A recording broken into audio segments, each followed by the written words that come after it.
परमेश्वर का काम है वचन को बोना, शैतान का काम है वचन को चुराना, पर आपका काम है उस वचन को सुन के फल लाना। हालेलुया। तो किसका काम सफल होता है? परमेश्वर के वचन सफल होता है जब आप उसे सुन के फल लाते हैं। तो परमेश्वर वचन किस कारण बोता है? ताकि आप फल लाओ। इसलिए जितना वचन आप सुनते हैं, पढ़ते हैं, उतना अधिक फल आप में आता है। समझ पाए?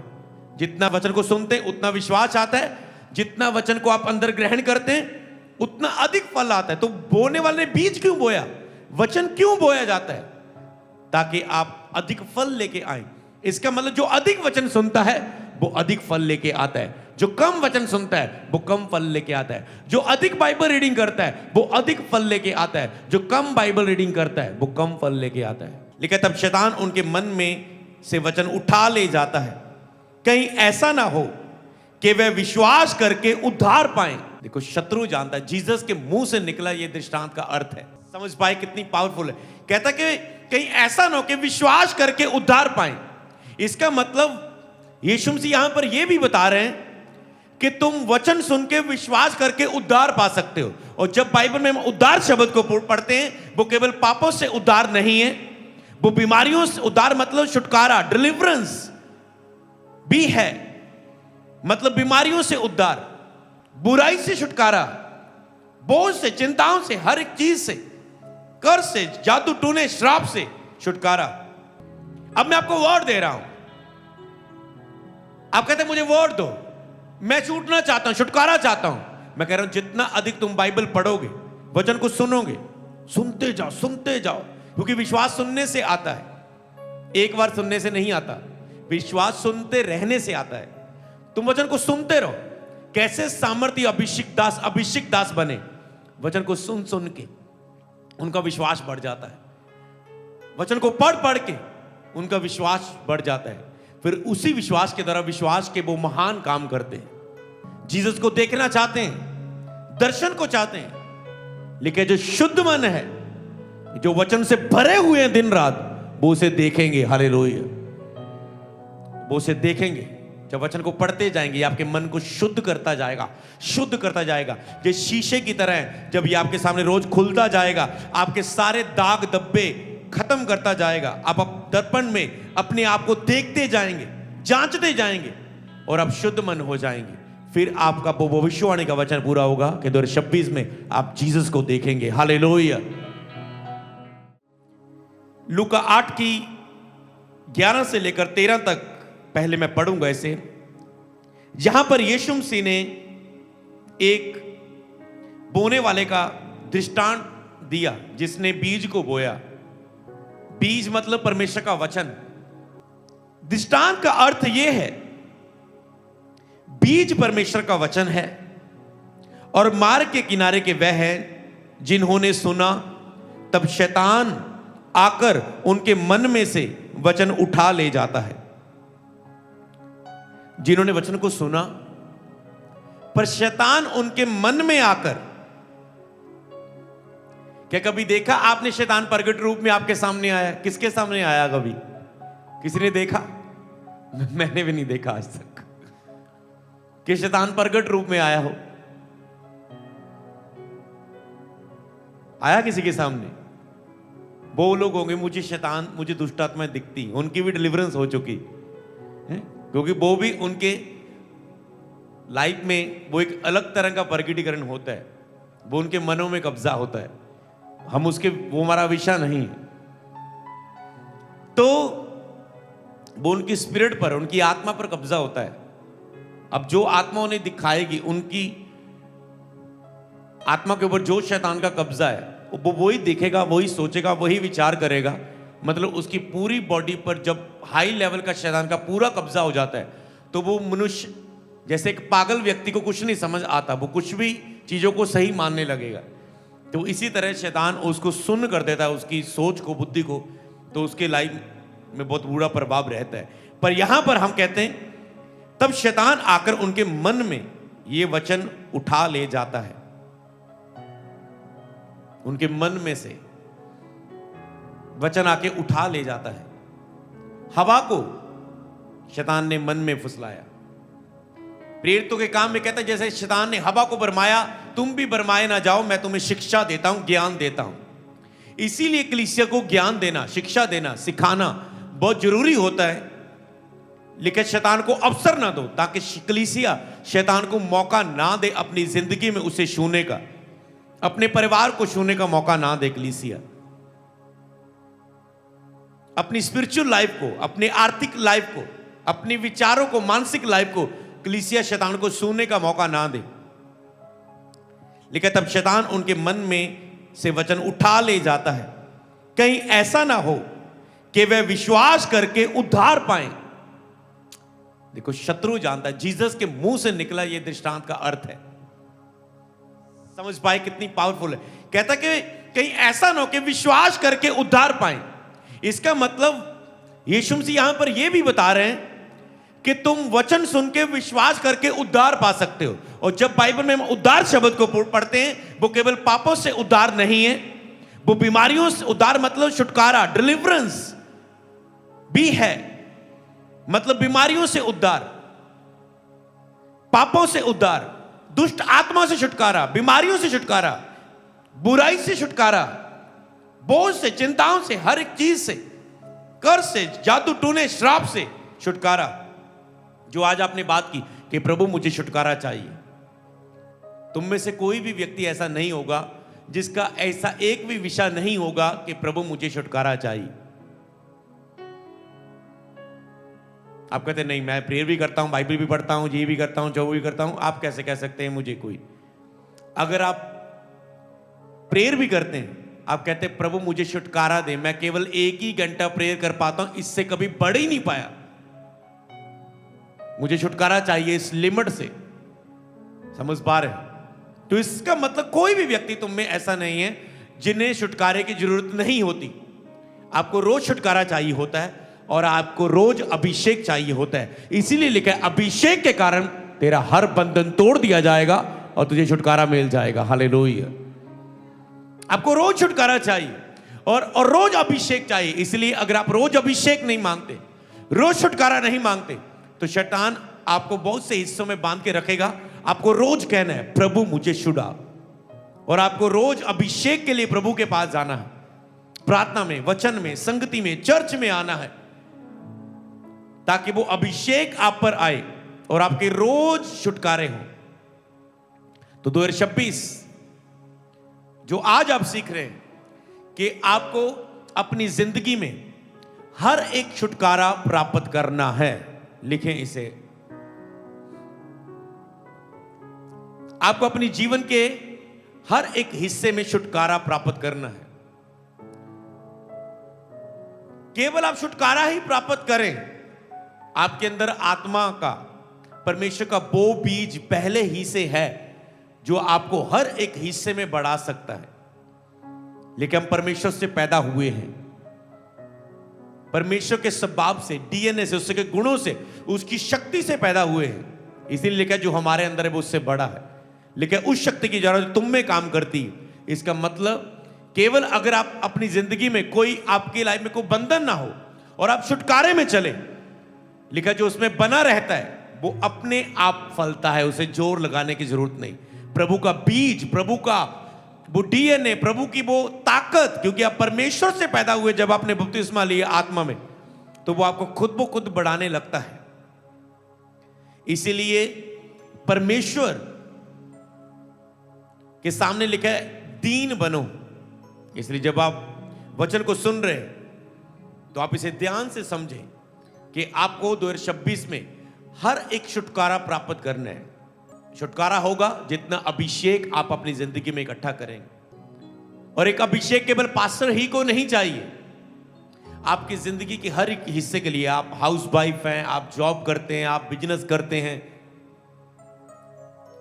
आप लाइफ में कुछ बनना चाहते हैं, आप कुछ दुनिया में करके दिखाना चाहते हैं, कुछ नाम चाहते हैं, पहचान चाहते हैं, कुछ भी आपकी चाहे शारीरिक सोच है, आत्मिक सोच, ऊंचा उठने के लिए, चाहे प्रभु की महिमा के लिए आप चाहते हैं, आपको जिंदगी में अभिषेक चाहिए होता है प्रभु का, सबको। तो अभिषेक जितना आप इकट्ठा करेंगे उतना छुटकारा होता है और उतना आप अपनी जिंदगी में बढ़ते हैं। तो आपका फोकस होना चाहिए 2026 में परमेश्वर की अनॉइंटिंग और अपना डिलीवरेंस।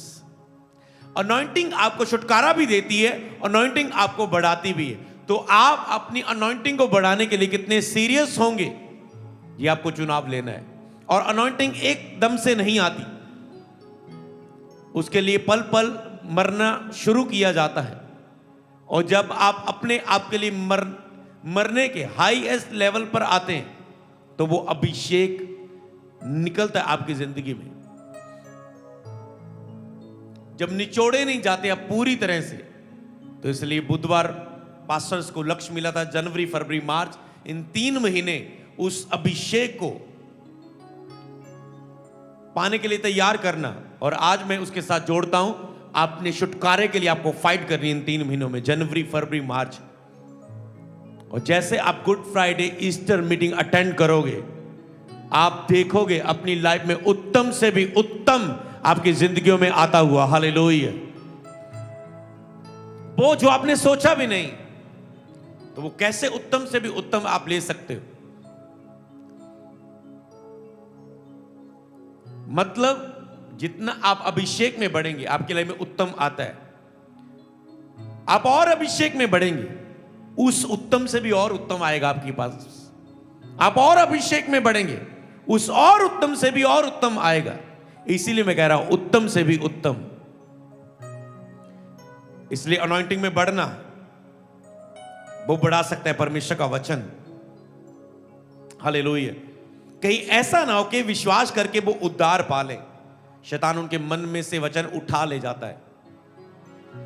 कहीं ऐसा ना हो कि विश्वास करके उद्धार पाले। जब नए लोग चर्च में आते हैं, कोई भी व्यक्ति, अब शैतान क्या करता है, उनके मन में फाइट करता है। कोई ऑनलाइन नया बैठा है, कोई चंडीगढ़ ब्रांच में आया है, कोई यहां आया होगा, कोई जूम परिवार में आज, तो शैतान क्या सोचेगा। जैसे शैतान के मैंने हमेशा 3 योजनाएं बताता हूं कि सबसे पहले एक मनुष्य के लिए योजना शैतान की है कि एक मनुष्य परमेश्वर को जान लेना ले, लेकिन सत्य को जानोगे, सत्य तुम्हें आजाद करेगा। किससे आजाद करेगा? शैतान से आजाद कर देगा। तो शैतान नहीं चाहता कि दुनिया का कोई भी मनुष्य सत्य को जाने। इसलिए आप देखेंगे परमेश्वर की सच्चाई को झूठ में बदलने के लिए मीडिया में कितना जोर दिया जाता है। शैतान का कब्जा करता है मीडिया के सिस्टम्स पर, लोगों पर, जो झूठ के लिए, जो पैसे के लिए झूठ बोलते हैं, जो ऑलरेडी झूठ की आत्मा से कब्जे में है, तो उन्हें सत्य के विरोध में प्रचार करने के लिए उपयोग करता है। पर भविष्यवाणी किया है 2026 में कि अब हर एक भारत में लोगों पर सत्य इतनी सामर्थ्य से प्रकट होना शुरू होगा, आप देखेंगे सत्य को प्रीच होते हुए, सत्य को प्रकट होते हुए। क्योंकि जितना झूठ शैतान फैलाएगा, आप देखेंगे जितना अंधेरा बढ़ता है उजाला उतना भी अधिक बढ़ेगा। शैतान ने अंधेरा बढ़ाया है, अब परमेश्वर का उजाला आप देखेंगे 2026 में। परमेश्वर का ज्ञान देखेंगे, सत्य को देखेंगे, और सत्य इतना फैलेगा कि लोग झूठ से आजाद होंगे। तो शैतान झूठ को फैलाने के लिए, शैतान उन्हें झूठ बोलता है, तू चर्च गया, तेरा काम नहीं अभी हुआ, देख तेरी गवाही नहीं बनी। लोगों के द्वारा, रिश्तेदारों के द्वारा, बॉस के द्वारा, दोस्तों के द्वारा शैतान उन लोगों को भरमाना शुरू करता कि चर्च ये सच्चाई के पास चला गया, मैं इसे रोकूं। कैसे लोग सच्चाई के पास पहुंच जाते हैं? जब हम प्रार्थना करते हैं। सारी दुनिया में जो प्रार्थना योद्धा हैं, जो कहते प्रभु ये रूहें बचाई जाए, जैसे आप प्रेयर करते प्रभु मेरे नगर के लोग बचाए जाएं, वहीं से शैतान के बंधन उनकी लाइफ से खुलने शुरू होते हैं। तो जैसे खुलने शुरू होते हैं, प्रभु का वचन उनके हृदय में विश्वास आने लगता है उनके अंदर कि वो उद्धार की ओर पहुंचे। उनके चर्च आने के रास्ते खुलते हैं, वो सच्चाई के पास आते हैं। अब शैतान का दूसरा हथियार कि इसने ये आ तो गया चर्च, पर अब मैं इनके अंदर वचन जो बोया गया है सच्चाई का, इन्हें चुरा लूं, और वो झूठ की बातें मन में लेके आता है। इसलिए जब भी शैतान आपके मन में आपको भरमाना चाहे कुछ लोगों की बात, दुनिया की बात, बाइबल को पढ़ना, देखना कि बाइबल के अनुसार, वचन के अनुसार ये बंदा सही बोल रहा है या गलत। बाइबल के अनुसार तुम हर बात को परख सकते हो वचन के द्वारा। इसलिए जो तो लोग बाइबल कम पढ़ते हैं वचन को, वो शैतान के द्वारा भरमाए जाते हैं, पर जो वचन को अधिक पढ़ते हैं वो शैतान के द्वारा भरमाए नहीं जाते। इसीलिए शैतान का दूसरा काम होता है, ये चर्च आ तो गया, अब ये विश्वास ना कर ले, लेकिन वचन को वह मन में उठा ले जाता है। ऐसा ना हो कि विश्वास करके उद्धार पाले, तो वह कोशिश करता है कि ये वचन तो जाए। सुना तो है कानों में, पर ये अभी आत्मा में ना जाए, विश्वास ना कर ले इस वचन पर, बपतिस्मा ना ले ले, अपने पापों से तौबा ना कर ले, अपने पापों को छोड़ ना दे। क्योंकि जैसे एक व्यक्ति पापों से तौबा करता है, अगर उसने नशा किया तो जल्दी नशे की आत्मा जो बार बार उसे नशा करवाती है, उसे निकलना पड़ता है, छुटकारा होता है, आत्मिक युद्ध होता है। अगर वो व्यभिचारी है, उसने तौबा की, तो व्यभिचार की आत्मा को जाना पड़ता है। अगर लड़ाई झगड़े क्लेश की आत्मा है, डिप्रेशन की आत्मा है, झूठ बोलने की आत्मा है, चोरी की आत्मा है, तो उस आत्मा को जाना पड़ता है, उस लस्ट को, उस अभिलाषा को मरना पड़ता है। इसीलिए शैतान रोकता है कि वो विश्वास करके उद्धार ना पाले, इसलिए वो चुराना आता है। किस तरह से वो काम करता है और वो रोकता है, रोकने की कोशिश करता है हर एक तरीके से।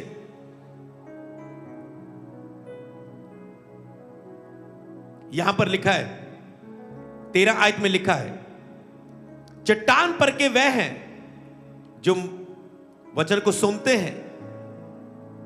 अब वो वचन, पहले उसने वचन का दृष्टांत दिया कि वचन को तुम विश्वास करके उद्धार पा सकते हो, अपनी जिंदगी के हर एक हिस्से छुटकारा पा सकते हो। अगर आपको छुटकारा चाहिए, जितना अधिक आप बाइबल को पढ़ेंगे उतना अधिक जल्दी से आप अपना छुटकारा देखोगे यीशु के नाम में। तो पहला दृष्टांत था कि विश्वास करके वो उद्धार ना पालें, इसलिए मन से वचन चुराता है। तो यहां पर चट्टान के बीज है, कांटों के बीज है और अच्छी भूमि के बीज है। 3 तरह के बीज है यीशु मसीह ने जिसका दृष्टांत दिया। तो पहला बीज चट्टान के बीज, जो वचन को सुनते हैं तो आनंद से वचन को ग्रहण करते हैं, परंतु जड़ ना पकड़ने से वे थोड़ी ही देर तक विश्वास रखते हैं और परीक्षा के समय बहक जाते हैं। जिस समय जब आते हैं ये पूरे आनंद से वचन को ग्रहण करते हैं, पर जिनको ये वचन नहीं पता कि शैतान वचन को चुराने आता है। धन्यवाद हो प्रभु का, हमने बहुत जल्दी से वचन को ग्रहण किया। जब हम मैंने चर्च जाना शुरू किया, तो जब होता था चर्च में हम आनंद से बड़े खुश होकर घर जाते थे और परिस्थितियां उलट हमें दिखती थी। हम विश्वास लेके जाते थे ये कि प्रभु ये करेगा, आशीष देगा, ओ प्रभु हमारे काम पर आशीष देगा, प्रभु शांति देगा, प्रभु चंगाई देगा। पर घर जाके देख रहे हैं ये व्यक्ति कह रहा है मुझे अगले हॉस्पिटल लेके जाओ, मुझे आराम नहीं मिल रहा है। देख रहे हैं इस चीज का नुकसान हो गया, देख रहे हैं ये चीज में रिजल्ट अच्छा नहीं आया, देख रहे हैं आज तो क्लेश हो रहा है। तो जिसको नहीं वचन पता वो क्या करेगा? प्रभु का वचन सच्चा नहीं, मैंने तो चर्च में ऐसा सुना है पर मेरे साथ तो उलट हो रहा है। पर जिसने वचन सुना है, ये वचन कि शैतान आके वचन को चुराने के लिए भी आता है। परमेश्वर का काम है वचन को बोना, शैतान का काम है वचन को चुराना, पर आपका काम है उस वचन को सुन के फल लाना। हालेलुया। तो किसका काम सफल होता है? जब आप, परमेश्वर के वचन सफल होता है जब आप उसे सुन के फल लाते हैं। तो परमेश्वर वचन किस कारण बोता है? ताकि आप फल लाओ। इसलिए जितना वचन आप सुनते हैं, पढ़ते हैं, उतना अधिक फल आप में आता है। समझ पाए? जितना विश्वास, वचन को सुनते हैं उतना विश्वास आता है, जितना वचन को आप अंदर ग्रहण करते हैं उतना अधिक फल आता है। तो बोने वाले ने बीज क्यों बोया? वचन क्यों बोया जाता है? ताकि आप अधिक फल लेके आए। इसका मतलब जो अधिक वचन सुनता है वो अधिक फल लेके आता है, जो कम वचन सुनता है वो कम फल लेके आता है, जो अधिक बाइबल रीडिंग करता है वो अधिक फल लेके आता है, जो कम बाइबल रीडिंग करता है वो कम फल लेके आता है। तो इसीलिए चट्टान पर के वह जो वचन को सुनते हैं, आनंद से ग्रहण करते हैं। हम आनंद से ग्रहण करके जाते थे, परंतु जड़ ना पकड़ने से वे थोड़ी देर तक विश्वास रखते हैं, परीक्षा के समय बहक जाते हैं। जड़ न रखने के कारण, मतलब वचन को अभी समझने ना कारण, अभी समझ नहीं आता, सुना है समझा नहीं वचन को। इसलिए कई लोग चर्च में वचन को बस उनका काम है, मैंने एक चौकी पर नहीं, मैंने बस एक संगति में एक अपनी अटेंडेंस लगवानी है। हाँ, मैं एक सी हूं, जहां मैं एक चर्च में आ रहा हूं, जहां मुझे नया आया हूं, मुझे चंगियाई आशीष बरकत चाहिए और मैं अपना समय बिता रहा हूं, और रब तेरे चरणों दे विच 3 घंटे बिता ले मैं। और फिर देखते परमेश्वर ने कुछ किया क्यों नहीं? क्योंकि वचन को समझने से, केवल सुनने से नहीं। मार्ग के किनारे के वह जिन्होंने सुना, शैतान चुरा ले गया। वे सुनते हैं, आनंद से ग्रहण करते हैं, परंतु जड़ ना पकड़ने से थोड़ी देर तक विश्वास रखते हैं और परीक्षा के समय बहक जाते हैं। अब हमें मालूम था, जब चर्च में और गए हमें पता चला। पहले अविश्वास कर लेते, ओह हालात उलट है, प्रभु वचन चर्च में तो हमने ये सीखा, पर ऐसा तो नहीं हुआ, ऐसा तो कुछ नहीं है, कोई शांति नहीं दिख रही, कोई काम पे बरकत नहीं दिख रही, कोई चंगाई नहीं दिख रही, जबकि अगले हॉस्पिटल में जाना मुझे लेकर पड़ रहा है बीमार को। पर जब दूसरी बार फिर चर्च जाते हैं, वचन सुनते हैं, ओके वचन मिल गया कि परीक्षा भी आती, शैतान वचन को चुराने के लिए आता है। अब जब हम गए तब देख रहे हैं कि ये सब शैतान की चाल है। अब हमें पता, अगर ये शैतान की चाल है, अगर वो वचन को चुराना चाहता है, वचन के उलट काम करना चाहता है, परीक्षा है ये मेरी, तो अब हमें पता है कि मैं चुप क्यों बैठूंगा मैं। अगर मुझे पता है ये परीक्षा है, ये शत्रु का काम है इसके पीछे, तो आपने वचन में यह भी सुना होता है कि शैतान का सामना करो, वो तुम्हारे सामने से भाग जाएगा। आप जब देख रहे जो वचन सुना है उसके बिल्कुल उलट चल रहा है, तो ये परमेश्वर है, ये नहीं कि वो भला नहीं, ये एक परीक्षा हो सकती है, एक शैतान का अटैक हो सकता है, ये एक शैतान की कोशिश हो सकती है, क्योंकि उसकी कोशिश रहती हमेशा फाड़ खाने की, बीज को चुराने की। चोर लिखे हुए यीशु ने कहा, चोर इसलिए आता है कि वो चुराए। शैतान चोर है, वो वचन बीज को चुराने आता है, वो फाड़ने आता है। जिसने कहा पतरस, शैतान ने तुझे मांग लिया कि गेहूं के समान तुझे फाड़े, तुझे छांटे, तुम्हारी पिटाई करे। तो शत्रु आके चुराता है। अब हमें पता है ये शैतान लिखा सामना करो, तो हम घुटनों पे जाते थे और हम फायर देते थे। अब क्या देखते थे? वो ही व्यक्ति जो कह रहा है नेक्स्ट हॉस्पिटल की तैयारी करो, हम देख रहे हैं चंगाई हो चुकी है, आशीष आ चुकी है, क्लेश थम चुका है, सब हंसने लगे हैं, समझ पा रहे हैं। इसी रीति से वचन इस रीति से काम करता है। आपका रवैया क्या है? तो हम पहले वो व्यक्ति भी हो सकते थे, ओ प्रभु वचन तो ये सुना पर हालात वैसे नहीं। आपका रवैया सही नहीं था वचन के प्रति।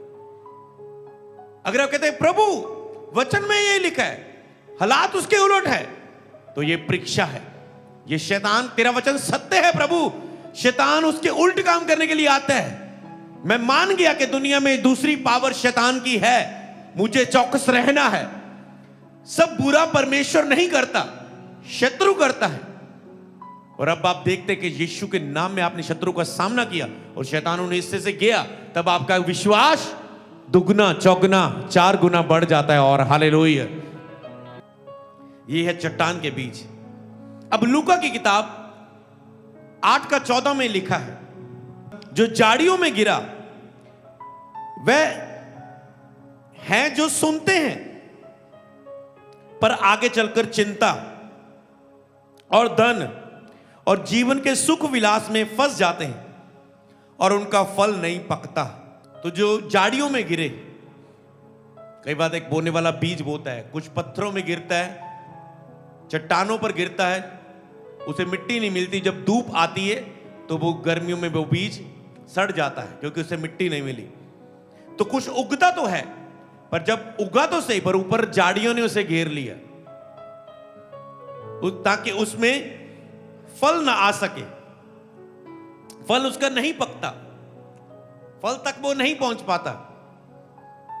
यीशु ने कहा जो झाड़ियों में गिरा वह जो वचन को सुनते हैं पर आगे चलकर चिंता। अब यहां पर समझे, वचन ये वही है जो आपने 2 साल 5 साल पहले पढ़ा, पर जो आज आत्मा सिखा रहा है इसके पीछे में, उसे समझे। पर वह आगे चलकर चिंता, धन, जीवन के सुख विलास में फंस जाते हैं। ये वो लोग हैं, इन्हें सारा पता है शैतान चुराता है, हालात आते हैं, हमें सामना करना है, सब कुछ पता है, बाइबल का सिस्टम तरीका पता है, पर ये फॉलो नहीं कर पाते। ये वो लोग हैं, ये वो मसीह लोग भी हैं जिनको सब पता है ऐसा करने से आशीष आएगी। बाइबल में लिखा है ऐसा करने से तेरे सब काम सफल होंगे। जिन्हें पता है अगर मैं प्रार्थना करूं तो सब कुछ बदल जाएगा। जिन्हें पता अगर मैं इतने रोजे रखूं तो सब कुछ सेट हो जाएगा। जिन्हें पता अगर मैं बाइबल पढ़ना शुरू करूं, जब मैं 3 महीने में पवित्रता में रहूं तो सारे हालात बदल जाएंगे। जिन्हें सब पता है, पर लिखा है चिंता, पर चिंता उन्हें कुछ करने नहीं देती। पता सब कुछ है, धन में बिजी, जॉब में, काम में बिजी होने के कारण चिंता, धन, आपको खुद लड़ना होता है और जीवन के सुख विलास में फंस जाते हैं और उनका फल नहीं पकता। जीवन यहां पर अब 3 चीजों को पढ़े, चिंता, धन और जीवन का सुख विलास। कुछ तो चिंता में है, उनको किसी बात की, और वो चिंता में फंस जाते हैं। तो इसलिए लिखा है चौकस रहो, शैतान गर्जने वाले शेर के समान घूम रहा है, किसको फाड़ खाए। क्या वो शेर के समान ऐसे फाड़ करेगा? कहां फाड़ेगा? कानों में खुजली करके। समझ पा रहे? जब चिंता आती तुम्हारा रवैया बदल जाता है वचन के प्रति, और वचन पूरा नहीं होता। भविष्यवाणी उत्तम से की उत्तम की पूरी नहीं होती क्योंकि तुम्हारा रवैया बदल गया। चिंता के समय तो क्या पैदा होता है? अविश्वास। चिंता अविश्वास का चिन्ह है। आप जितना मर्जी बोलो मुझे विश्वास है, अगर आप चिंता कर रहे हैं आप अविश्वास में जी रहे हैं। आपके कहने से विश्वास काम नहीं करता कि मुझे विश्वास है। अगर आप डरे हुए हैं आपके अंदर अविश्वास है। अगर चिंता में है आपके अंदर अविश्वास है। घबराए हुए हैं आपके अंदर अविश्वास है। नकारात्मक शब्द है आपके अंदर अविश्वास है। बोझ के नीचे आपके अंदर अविश्वास के शब्द। तो वो कहते हैं चिंता, तो फालतू की चिंता से आपको लड़ना है। किससे सामना करना है? शैतान। वो चिंता से सामना करना है, उसे आने से रोकना है, उस फीलिंग को रोकना है।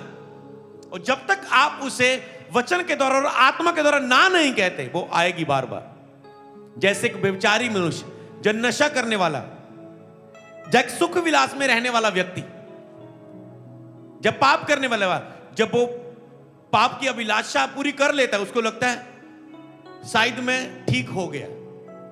जब आपको भूख लगती है, आप कितना भी खाना खा लो, आपको लगेगा मैं रज गया हो, पर आपको ये नहीं पता कुछ समय के बाद, एक दिन के बाद फिर भूख वो लगने वाली। जैसे पाप करने वाले को लगता है जब वो अभिलाषा पूरी होगी, वो कहता है अब मैं पाप नहीं करूंगा, क्योंकि अब वो लस्ट, इस समय आपने उसे खुराक दे दी है, अब आपने वो अभिलाषा पूरी कर ली, इसलिए अब वो फीलिंग आपको लगता है मैंने छुटकारा पा लिया।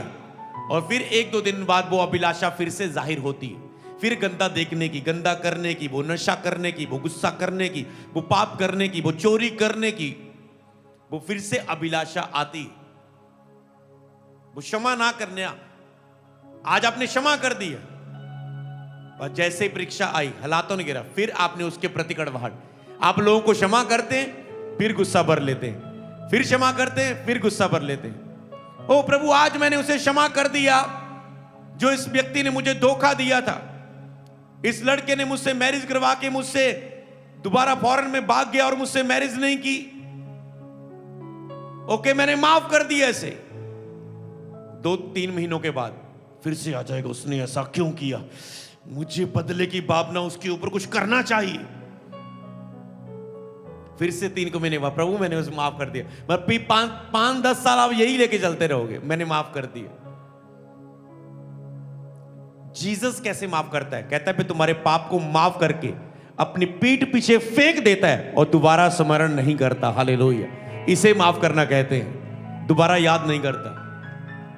आपको लगता है वो अभिलाषा खत्म होगी, पर जब तक आप छुटकारा नहीं पाया होता, आपको लगता है मैंने एक वर्शिप सॉन्ग गा के मैंने रोया, शायद मैंने उस नशे से छुटकारा पा लिया, व्यभिचार से। नो, क्योंकि आपने रात को अभिलाषा पूरी कर ली, आपको लग रहा है मैंने फीलिंग से छुटकारा नहीं होता, आपको लग रहा है फील हो रहा है मैं छुटकारे में चल रहा हूं। क्योंकि जब अभिलाषा पूरी होती आपको लग रहा है वो खत्म हो गई। नो, वो फिर से आती है। इसलिए हल क्या है? जब तक आप उस अभिलाषा को आप ना नहीं बोलोगे, वचन को नहीं उठाओगे, प्रेयर में नहीं जाओगे, बाइबल के गीतों को नहीं सुनोगे, सुंदर प्रचारों को नहीं सुनोगे, पावरफुल प्रीचिंग्स को नहीं सुनोगे, और वो वचन आपकी आत्मा में बार बार जाएंगे नहीं, तब तक वो लस्ट, वो अभिलाषा खत्म नहीं होगी, पूरी तरह से मरेगी नहीं। अभिलाषा को मारने का एक ही तरीका है कि उसे एक बार ना बोलो, दूसरी बार ना बोलो, तीसरी बार ना बोलो, वो भूखी रहेगी और वो मर जाएगी। हालेलुया। इसीलिए आपको उसे ना कहने की ताकत के लिए आपको वचन से भरना होता है अपने आप को। लिखा है वो चिंता, धन, पैसे में फंस जाते हैं और सुख विलास में, और उनका फल नहीं पकता। तो चिंता से किसको लड़ना है? आपको। धन में, पैसे में अधिक बिजी हो, किसको लड़ना है? तुझे।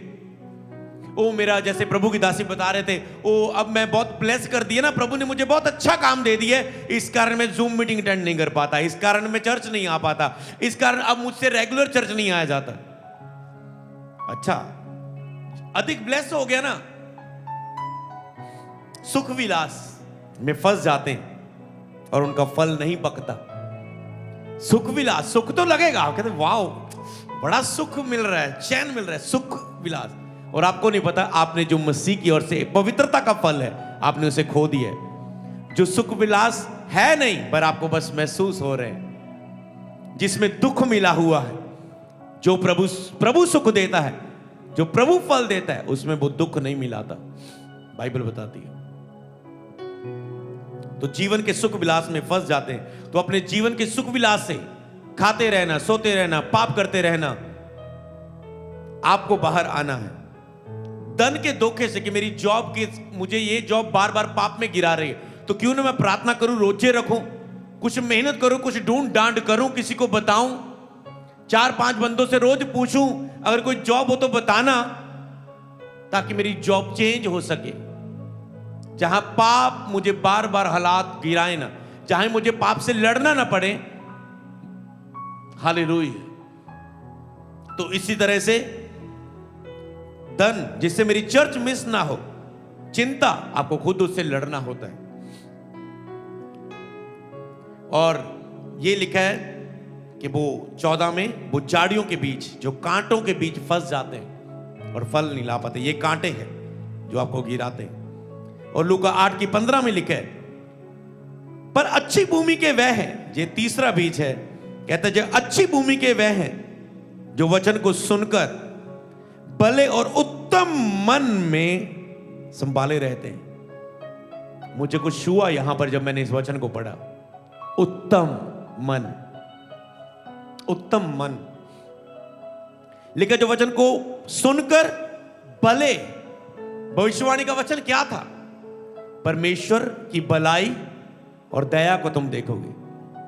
परमेश्वर की भलाई के लिए आपका मन भी भला होना चाहिए। वो लिखे सुनकर भले और उत्तम मन में संभाले रहते हैं। तो भविष्यवाणी क्या थी? उत्तम से भी उत्तम मिलेगा। कैसे? आज ये वचन बता रहा है। मुझे भी नहीं पता था ये लाइन हमें ऐसे रोकेगी यहां पर। भले और उत्तम मन में संभाले रहते हैं। वचन को संभाले रखना है। जब आप उत्तम मन से वचन को संभाल के रखेंगे, वचन को संभालना मतलब दाऊद ने कहा तेरे वचन को मैंने अपने हृदय में रख छोड़ा है कि तेरे विरुद्ध पाप ना करूं। मैंने इसे संभाल के रखा है हृदय में, तेरे वचन को संभाल के रखा है। आपको पता है ये वचन में जीवित जान है, परमेश्वर की श्वास फूका है, परमेश्वर है। अगर आप इसे महसूस करना चाहते ना, इसे ऐसे लगा के देखो, मुझे महसूस हुआ, ऐसे ऐसे लगेगा, ऐसे लगा, जब ऐसे लगेगा खुदा ने जप्फी डाली। दिल के साथ, पूरा हार्ट के साथ जोड़ो, अंदर अपने पूरे मन में, आत्मा में पूरा जोड़ो इसे दब के, और इसे महसूस करो अपने हार्ट में। आपको जीवित महसूस होगा परमेश्वर का वचन। मुझे हुआ अभी, महसूस करो, दबा कर इसे पूरा हार्ट में देखो, लेके जाओ इसे और अंगीकार करो, मैंने तेरे वचन को, ऊंची आवाज से, चंडीगढ़ ब्रांच जूम पर बोलो, मैंने तेरे वचन को अपने हृदय में रख छोड़ा है। मैंने तेरे वचन को उत्तम मन से संभाले रहा है। मैं तेरे वचन को भले और उत्तम मन से आज से संभालूंगा। मैंने तेरे वचन को अपने हृदय में रख छोड़ा और मैं धीरज से फल लाऊंगा और मैं उत्तम से उत्तम पाऊंगा और मैं अधिक फल लाऊंगा।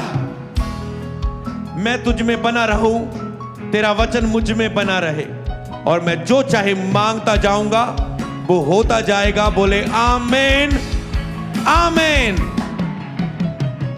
हालेलुया।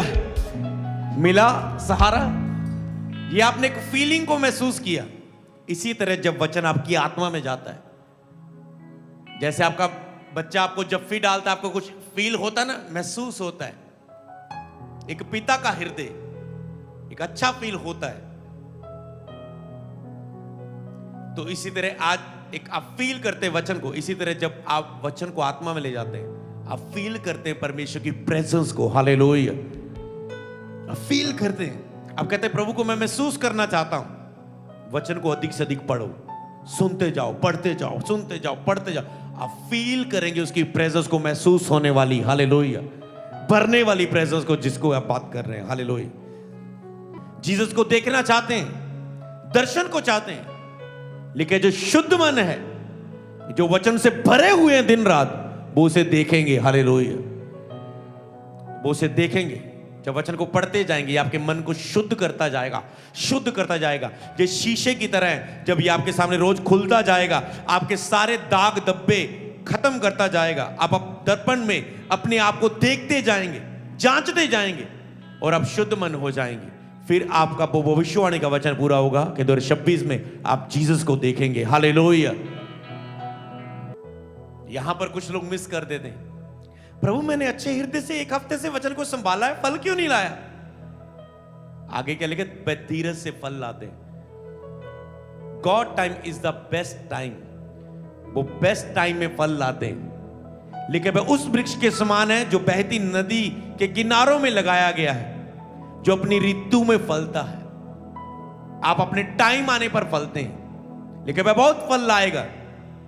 अगर मैं मसीह में जब आया 2010 में, अगर मैं 15 तक यही कहता रहता, प्रभु मैं तो फल नहीं रहा, वचन सच्चा है। प्रभु तेरे वचन में लिखा है, मैं मुझ में बने रहो, मेरी बातें तुम में बनी रहे, तो जो चाहे मांगो हो जाएगा, तुम अधिक फल लाओगे। तो मेरी लाइफ में कुछ रिजल्ट तो नहीं दिख रहा है। 2010 हुआ, 11 हुआ, 12 हुआ, 13 हुआ, 14 हुआ, 15 हुआ, पर उसके बाद मेरी ऋतु आई, मेरा सीजन आया। बसंत ऋतु आती ना, आई बसंत पाला अड़ंत, ऐसा कुछ बोल देना, मतलब ठंड खत्म, गर्मी शुरू, पतझड़ खत्म। अब उसमें उसका सीजन आएगा, पत्ते नए आने शुरू होते हैं, पेड़ भी अपने सीजन में फलता है। इसी तरह प्रभु कहते तुझे समझना है, मेरा वचन सच्चा ही है। क्या रिएक्शन है तेरा, क्या रवैया है तेरा? वह धीरज से फलता है। अगर तुम प्रभु में बने रहोगे, वचन में बने रहोगे, आज के वचन को फॉलो करोगे, तो याद रखना तुम फलोगे ही फलोगे अपने सीजन में। बहती नदी के किनारे लगाए हो, इसका मतलब ये नहीं आज तुम बहती नदी के किनारे लगाए, कल फूल निकल आएंगे, परसों फल लगने लगेंगे। इसका मतलब ये है कि तेरी लाइफ में डिले नहीं आएगी, फेलियर नहीं होगा, तू मुरझाएगा नहीं, तू मरेगा नहीं, जब तक तेरी लाइफ में वो फल ना लगे। हालेलुया। तू अपनी ऋतु में फल लाएगा। हालेलुया। बोलो, God time is the best time. परमेश्वर का समय सही समय है। मैं परमेश्वर के समय के अनुसार बोलो फल लाऊंगा। तो लास्ट पहला पत्रस 5:8 देखें। लिखे, सचेत रहो, जागते रहो, क्योंकि तुम्हारा विरोधी शैतान गर्जने वाले सिंह के समान इस खोज में रहता है, रोज इस खोज में रहता है कि किसको फाड़ खाए। इसलिए वो कहता है सचेत रहो, जागते रहो। सचेत रहो, जागते रहो का मतलब क्या है? अगर मैं जागते रहो बाइबल में आएगा तो इसका मतलब है प्रार्थना करते रहो। सचेत रहो मतलब वचन पढ़ते रहो। हालेलुया। सुचेत रहो, अलर्ट रहो मतलब वचन से अपने विश्वास को मजबूत करते रहो। सुचेत रहो, वचन से विश्वास बढ़ाते रहो।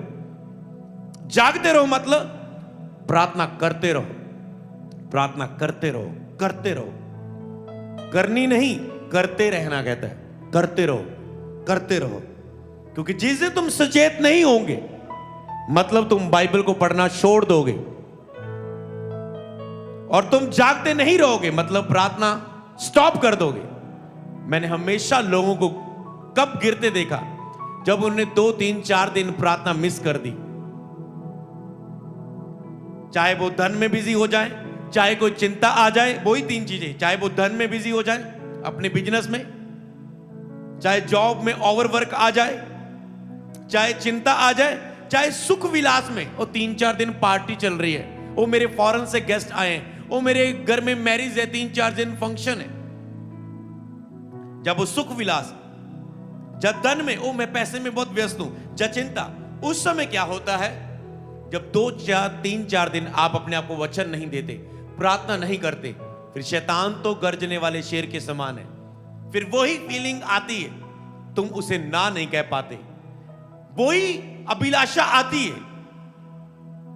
अब तूने बपतिस्मा लिया था, 2 महीने से नशा नहीं किया, पर 1 महीने से प्रार्थना नहीं की, बाइबल नहीं पढ़ा, चर्च रेगुलर नहीं, अब वही नशे की फीलिंग दोबारा फिर से आएगी, क्योंकि कभी भी ये पूरी तरह से नहीं मरती चीजें। वही व्यभिचार की फीलिंग फिर से आएगी। और तुझ में अगर वचन नहीं होगा तो तुम शैतान को वचन की तरह ना नहीं कह पाओगे, तुम रिएक्शन सही नहीं दे पाओगे, तुम्हारा रवैया सही नहीं होगा वचन को लेकर। उस हालात के सामने जो तुझे वचन के प्रति रवैया करना चाहिए था, तुम नहीं कर पाओगे। और इसीलिए लेकिन शैतान का सामना करो, तुम्हारे सामने से भाग जाएगा।